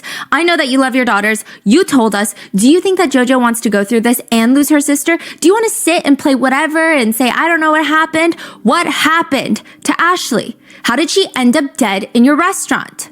Silence. Your daughter is dead. I just don't understand. You said you have nothing left. Isn't that what you told me? You don't have any tears left. You have nothing left. Ming Ming, your daughter is dead. I just don't understand that. I'm to the point where I'm crying for your daughter. I'm not expecting you to cry, but there's the death of a 5-year-old little girl. The energy in this tiny room feels like maybe it's a little bit much. Everybody steps out, leaves Ming Ming alone with her thoughts. And now just the male detective returns. He plops down across from Ming Ming. It looks like he's plopping down in front of his teenage kid who he just caught sneaking out. He looks disappointed. He looks disgruntled. He looks like he would rather be, 50 other places. What are we going to talk about? Ming Ming shakes her head no. I'll listen. I don't have any more to say because I know that you're just going to tell me nothing happened.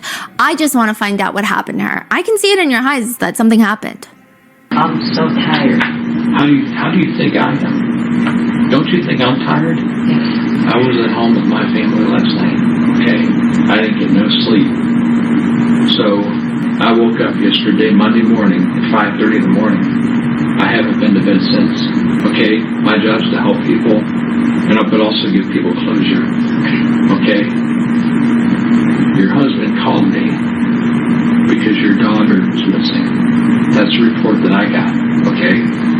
I left my family because it's important to me to come to help you find your daughter. They are facing off in the interrogation room. Usually the interrogators try to sit on the side. Sometimes you'll have one interrogator in front, but always someone to the side. This detective is closing in on her. He's sitting square in front of Ming Ming. He's got his arms reaching about halfway onto the table. It's a tiny little table. He's looking Ming Ming straight in the face. He's not letting her look away. She's resting her elbows on the very edge of the table, and she is also not leaning back from his gaze or his very intense body language. She's just staring right back. What happened to Ashley? How did she die? I kill her. You killed her? Yeah. How did she die? Yeah, kill her. What happened? How did she die?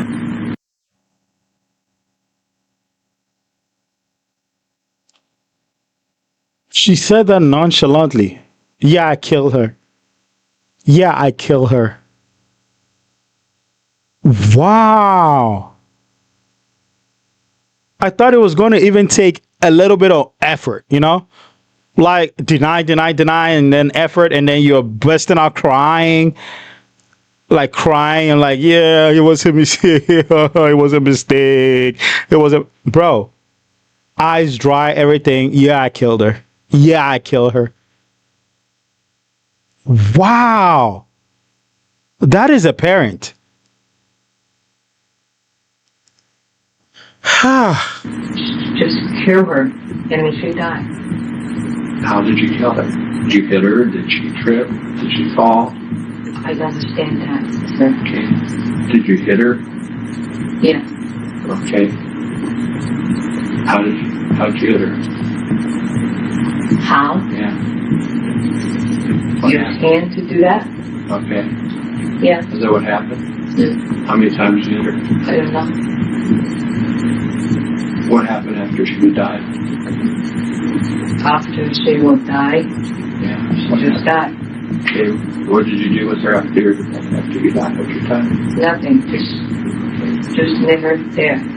Damn. Okay. She says, I told my husband to take care of it. I need to take care of everything from the restaurant. I only have 2 hands. I'm not... Damn. Damn. Damn. Damn. Did you all hear that? I told my husband to take care of that. I have too many things in the restaurant. I only have 2 hands.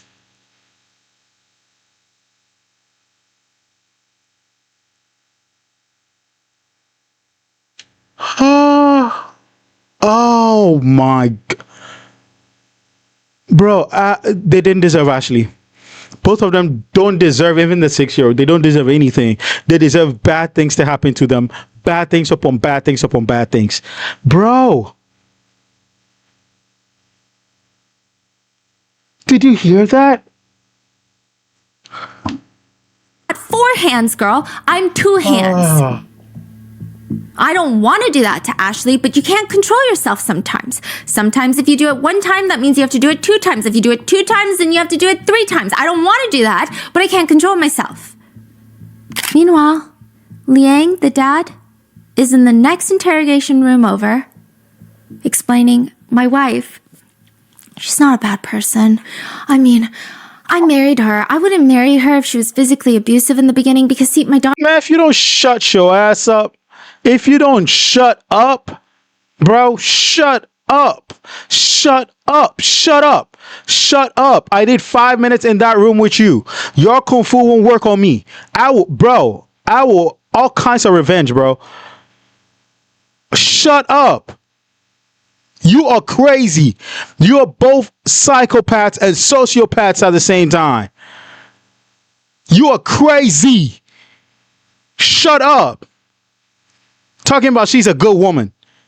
None of you are good. None of you. Neither you nor your stupid wife. None of you are good. You unalived a 5-year-old. She tells you that bull crap, and then you cover it up. And then you sat there, had a polygraph.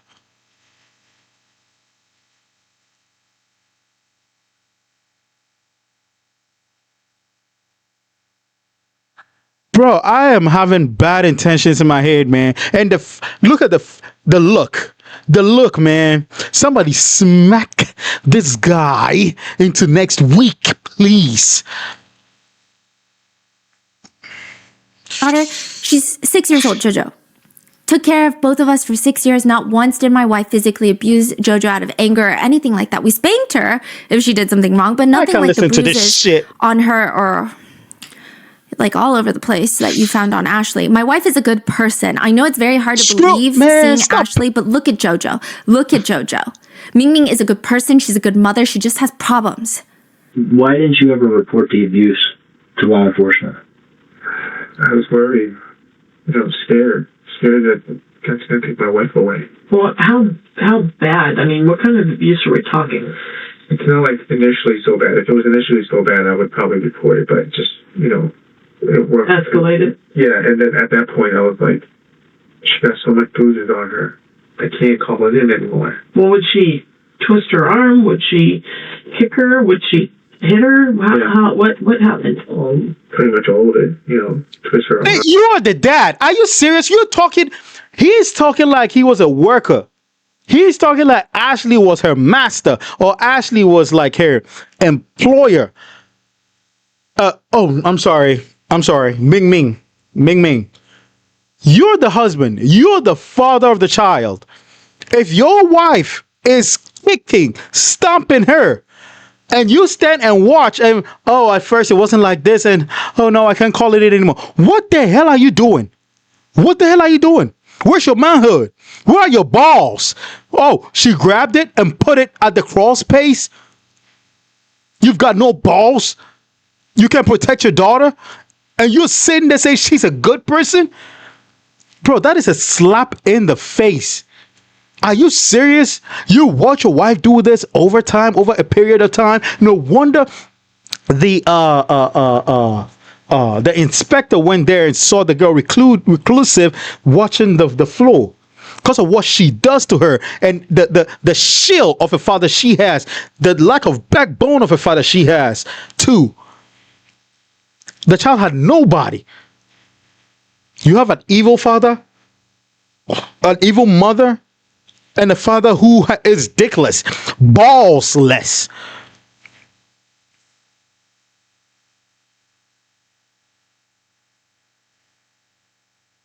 Yes, he has an Adam's apple, but he definitely has Eve's vajayjay. He's nothing.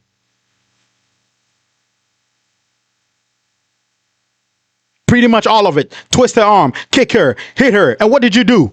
Watch her. You idiots, man. I don't want to see this guy ever in my life, man. Put him under the jail. I never touched JoJo. No. You stupid. He explains that Ashley was raised by his parents for the first 4 years of their lives, her life. And since Ashley got back, maybe not even a year ago, it's been rough. He says that his parents call nonstop. They send relatives over to tell Ming Ming that she's a horrible mother. He says, my mom started telling my wife that she's doing it wrong, that she's raising Ashley wrong. That kind of got to my wife because it's, your own daughter, and then your mother-in-law's telling you that you're not doing it right. You're not supposed to be doing what you're supposed to be doing. That's one thing, and then you gotta look after your own daughter. She's 4. She's not potty trained. She doesn't know her last name. She doesn't know if she's a boy or a girl, and the list goes on and on with all these things. And she finally knows that she's a girl because we taught her that, and we taught her her last name. But initially, when we got her back from my parents, she didn't know. And combined with the fact that my mom kept telling my wife that she's doing it wrong, and seeing how Ashley was actually raised, the combination of the two just made my wife really angry. And the more my wife saw Ashley being that way, not being able to be potty trained and just getting angry, it's always when Ashley does something that Ming Ming gets triggered by. She still doesn't know to potty in the bathroom. So that really gets my wife going because we have her for a year now. She still can't. She's still not potty trained. Bro, you are very stupid, man. With all due disrespect, man, you are so freaking stupid. You making it sound like it's her fault. She's still not potty trained. She still can't do it in the bathroom. So that gets to my wife, and he twists her, kick her, beat her, and I watch her. Which of what you said is Ashley's fault? She is a 4-year-old, now a 5-year-old girl. If she doesn't do anything just like you guys taught her, certain things, like you said, you could have taught her to potty train. You could have taught her that too. Why does that warrant kicking, screaming, beating? And you're sitting there like a kid yourself. No wonder your wife is mad. No wonder she's angry because she has to babysit 3 kids. You, number 1, and the other 2 girls. And you shut up like the good little boy you are and watch her do that. Your ass needs to be in jail. You are very stupid, man. With all due disrespect, you are so stupid. You are a waste of oxygen, man. Please, yes, you are. He did that and then commanded you, hey, take care of it. I got to take care of the restaurants. And you folded your arms behind your back like a good little stupid little boy you are and did that and came back like, well, what do I do again? Do this, do that. You're a stupid human being, man. Oh, my goodness, man. So that was one of the things that really irritated your wife. Yes. He tries to argue that every time Ashley would not be potty trained, it's a reminder for Ming Ming about her mother-in-law criticizing her. What? Yeah. As for what happened yesterday, Liang tells the full picture, whereas Ming Ming doesn't. Liang says that he went to go drop off JoJo from school. He comes home and he recognizes that Ashley had defecated in her diaper. So she pooped in her diaper because she's not potty trained. And which, by the way, I've got a very firm stance. If your child is not potty trained, that's on the responsibility of the parent. It's not the child. It's not the child. What the hell, bro? She pooped in her diaper. And then I think she was so uncomfortable with the poop in her diaper because obviously it's not a great sensation. She took off her diaper, which led to some of the poop falling onto the floor. Liang walks in. Ming Ming is smashing Ashley's head into the carpet. In the restaurant or at home? At home. So, you find yourself still not pooping potty. And my wife got angry and hit her head on the carpet, 2 times. And initially she was breathing. She was still breathing then. And Did you see your wife do it? Yeah. She stops. They let her be. She's making these snoring sounds. And he says this isn't the first time that her head has been smashed into the carpet, so he didn't think anything of it. He thought it would just be fine, that she was hyperventilating, which that snoring sound, we talked about that in the previous episode. You're not sleeping. He thought that she's sleeping or she's hyperventilating. So about a good 5 minutes pass and all this vomit starts coming out of Ashley. She starts having green fluid come out of her nostrils. They take her, rinse her off in the bath. They still, I guess, don't think anything of it. They bring her back to the living room and she's still breathing. And then a few minutes later, he goes to check up on her on the living room floor and she is no longer breathing. He starts. They take her, bath her, shower, do everything, and then he goes to check up on her. Get it? On the living room floor. They did all that and came back and placed her on the floor. Yes, they came back, placed her back on the living room floor. That is all I gotta say. Freaking out, and that's when they decide they need an alibi. So they're going to dress her in her clothes, put her in the baby seat, take her from their apartment door to the car, buckle her into the car seat, drive their deceased child to the restaurant, unbuckle her. That's when the roofer saw her. She was already deceased by this point. They're going to keep her in the back of the restaurant while they open up for business as usual. And then he's going to go pick up Jojo. Jojo's going to see her sleeping in the mattress on the back so that she doesn't have to lie, so that she can tell the truth and they look more credible as a family. And then after Jojo leaves for a second to get a tooth pulled out in the front, Liang moves Ashley's body on top of the crawl space. They're using the other kid as a pawn in their sick, twisted, sadistic game. We have to let our other kid see her sleeping. So when anybody asks, you can tell her, oh, I saw Ashley. She was sleeping. These two are unfit to be parents. These two, I classify them as sociopaths and psychopaths. I don't care what that words mean, but it seems befitting to them.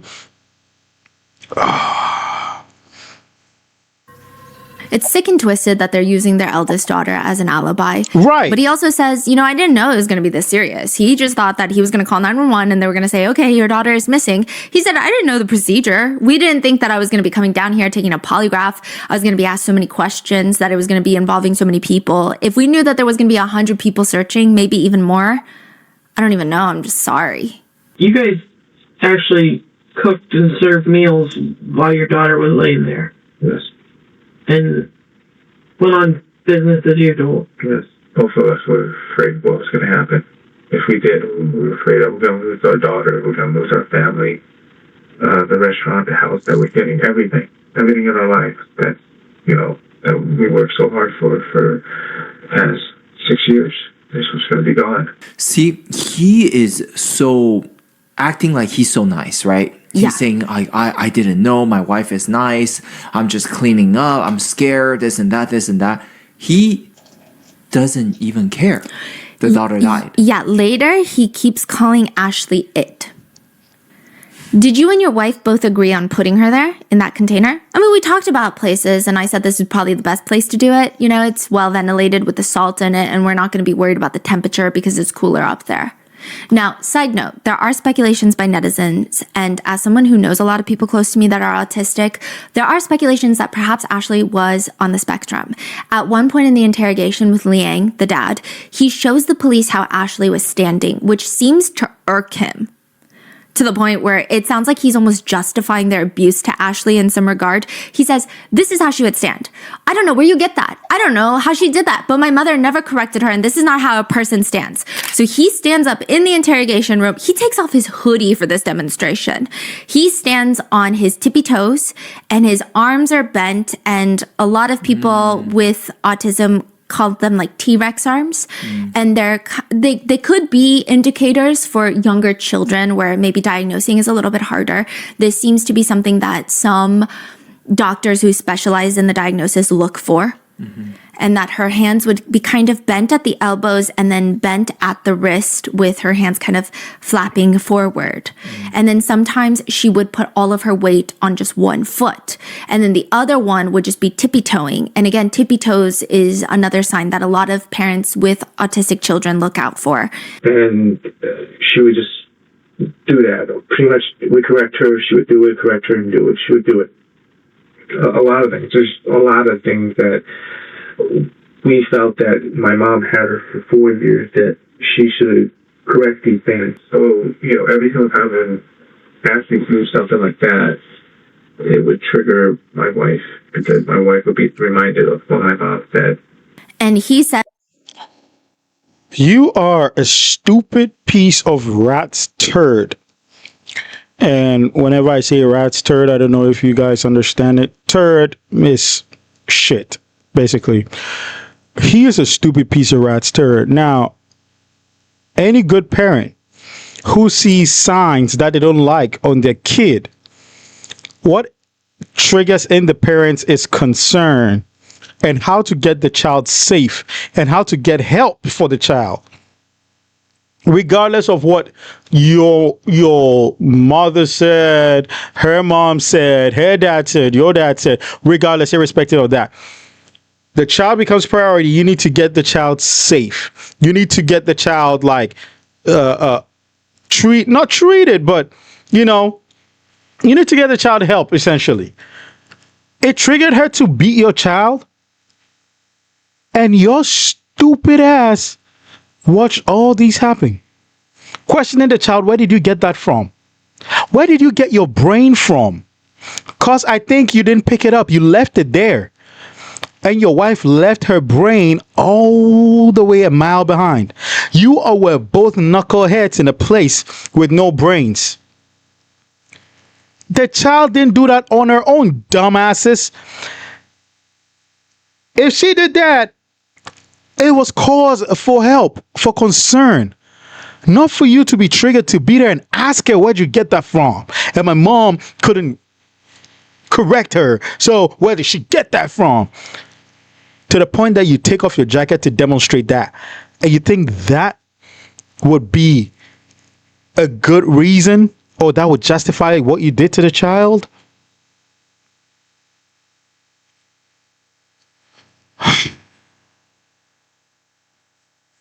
as that's the reason that Ashley was getting abused, whereas JoJo wasn't. Because when they got Ashley back from his parents, they said there were so many, quote, problems that Ashley could not feed herself. She was still in diapers. She didn't know how to use the restroom by herself. She was not potty trained. She didn't even know how to go into the refrigerator to get something. One family friend said, I've seen Ashley, if she was thirsty or wanted something, she would walk to the refrigerator, point. They would have to walk to the refrigerator, open it, and then she would point to what she wanted. What the heck is wrong with that? She's 5 years old. Yes, as a 5-year-old might be able to go to the refrigerator and open it, and that's not safe for the child anyway.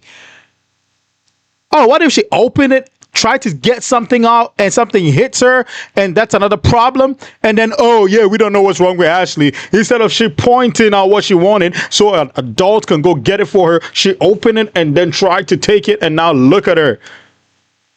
I do not think anything this girl did would have been okay for the parents anyway. I do not think so. I think this dumbass shill of a dad that she unfortunately had, and this evil, twisted, sadistic witch of a mom she unfortunately had,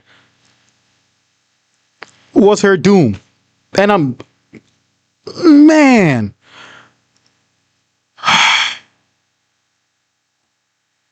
She was still in a high chair because she didn't know how to use eating utensils, hold a cup. And again, I just don't know why any of the adults, even this family friend, is talking about it as if it's something wrong with Ashley. I don't think anything's wrong with Ashley. And if someone is upset by, I guess, maybe her development, it's up to the parents to work on that. I think it's crazy that they're talking about her like she's weird, like something's wrong with her, when nothing is wrong with her. They would say things like, so Ashley was almost like an infant in a 5-year-old's body. And again, they're almost placing the blame on Ashley when it's on the parents. That is my point. Says, we would have to feed her. Like even a regular piece of sliced bread, it would take her over half an hour to eat. My mom had her on a liquid or semi-liquid diet. She has problems processing solid foods. That's why it takes her so long to eat. Clearly, they have no intention of getting her help, though, because he says, we didn't take her to the doctor. We were afraid because the doctor would see, that she's bruised all over the body. Interestingly enough, a lot of people don't even know that they have 2 daughters. A lot of them only know JoJo. And there are speculations that because maybe Ashley was not what they perceived as neurotypical, they didn't want people to know that she was their daughter. Yeah.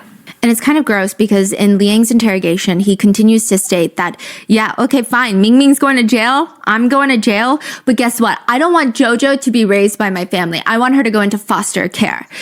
Bro, you don't get to make that call. You're a piece of shit. And yeah, I also do not want your family raising her because at the end of the day, they did a shit job with you. They did a shit job with you. Not Ashley, you. You are pathetic. You are the world's most pathetic piece of shit. Period, bro. And they did a horrible job with you. I pray that she finds a loving family. I pray she finds a loving family because this hits hard for her in every way, shape, or form. She remembers having a sister. Her sister is no more. How did her sister get to be no more her parents? Were her parents in jail? It's just... Look, if you have a kid and for whatever reason, you don't want your kid, instead of unaliving her, find her a place where they'll put her through the system. You see, I don't like that. I don't like that I said that, but I would rather a kid being alive and given a chance than snuffing the life out of the kid because of your own stupid triggers. If you don't want family to take care of her, put her through the system. At least she would have a chance at life. And it hurts me to say that, but at this day and age, that unaliving kid is now like it's becoming more like a man. It's become more like an option for parents. Man. He said if JoJo is raised by his family, they're going to turn out the way Ashley did. He says JoJo's going to turn out the way Ashley did. He says, I just don't want my family to raise my kids. I'm just afraid they're going to turn out like Ashley and then my wife is going to hate her. Don't. And even as he's being taken to prison, he says, I just don't want my mom to have contact with my oldest daughter, JoJo. Okay? Not that she's a bad person, it's just what happened with Ashley. I'm really afraid she's going to raise JoJo the same way. In prison, in jail, the couple have turned on each other. Ming Ming's attorneys have accused Liang of harming both Ming Ming and their 2 daughters. Those allegations did not come back up in court, but Ming Ming confided in a psychiatrist in prison that Liang was the one responsible for Ashley's death. She claims that she was instructed by him to tell the investigators that she was the sole person responsible for Ashley's death. Some netizens actually can agree with this theory because the way that she's confessing in the interrogation, it's vague. And it's like, I killed her, let's get it over with. I did it, get me. Oh, you're saying she did, all she said was she killed her with hand. Yes. And she didn't give any more details. Yes. Every detail is from him. Yes, and then some netizens are digging deeper psychologically and saying perhaps even her flippant attitude. So a lot of people, when they first see the interrogation, it's like, wow, this lady is crazy. And she is crazy, right? Yeah. But some people think, what if she thinks she's doing something for her eldest daughter? Like she's taking one for the family. Yeah, I think she's clearly crazy, but I think the husband's more scary. Yes. Terrifying.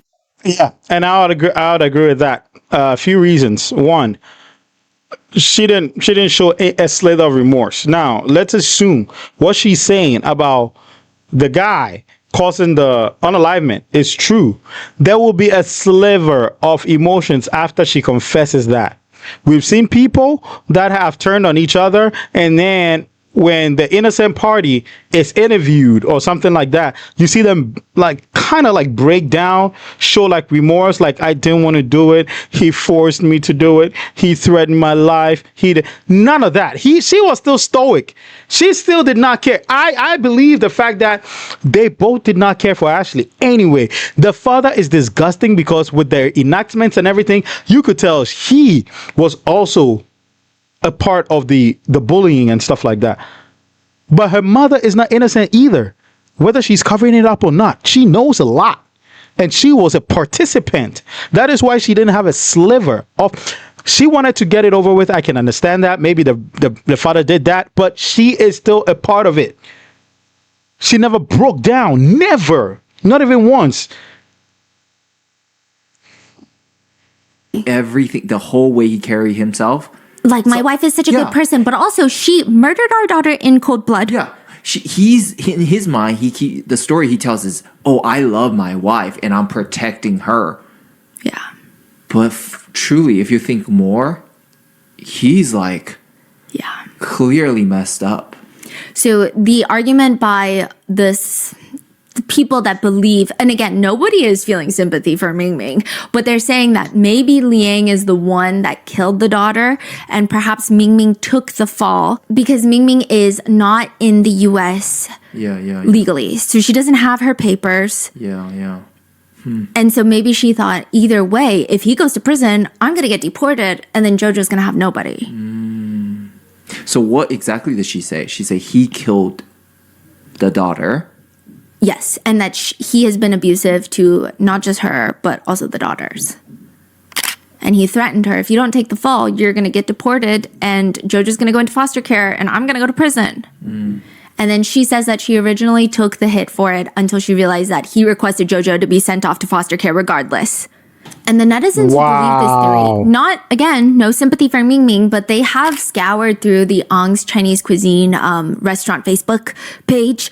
There are just back-to-back posts of Liang running that page and saying, sorry, we're closed today because my wife is sick. My wife is sick. So people are commenting, very odd that this place was closed so many times due to his wife being ill. They thought maybe he was being abusive. Now, October 12th, 2017, initially Ming Ming pleads not guilty to murder by reason of insanity. She ends up taking a plea deal. She pleads guilty to involuntary manslaughter and other charges. And under that plea deal, she has been sentenced to just 22 years in prison. The judge says, the horror of being beaten by her own mother. I use the word mother with great pain when talking to you. It's insulting for mothers who do what they're supposed to do for their children. 100 years would not be enough. So why 22 then? It's likely she's because gonna be she is going deported. to be deported back to China right after her sentence. Yeah, that's why I wasn't mad, because at the end of the day, she's going to get deported. I don't even think, I honestly don't think she's going to serve all 22. She'll probably serve like 10 or 15 and get deported. Like that is how I feel.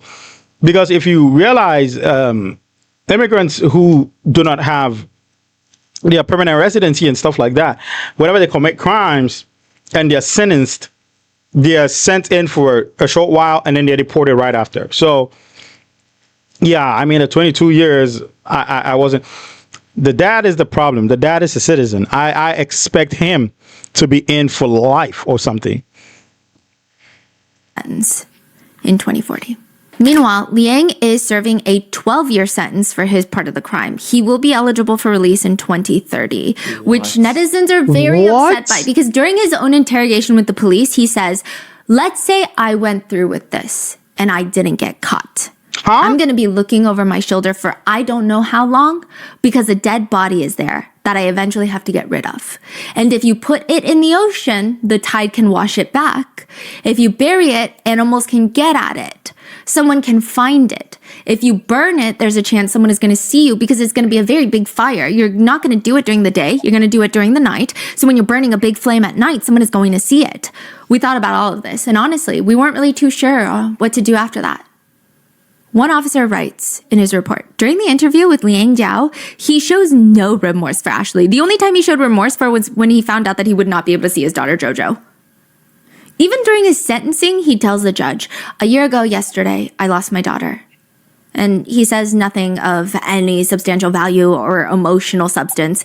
He continues and takes a weird turn. No one is going to remember my daughter. No one. The people in my family, I don't want to be rude, but none of you remember her. None. It's so strange.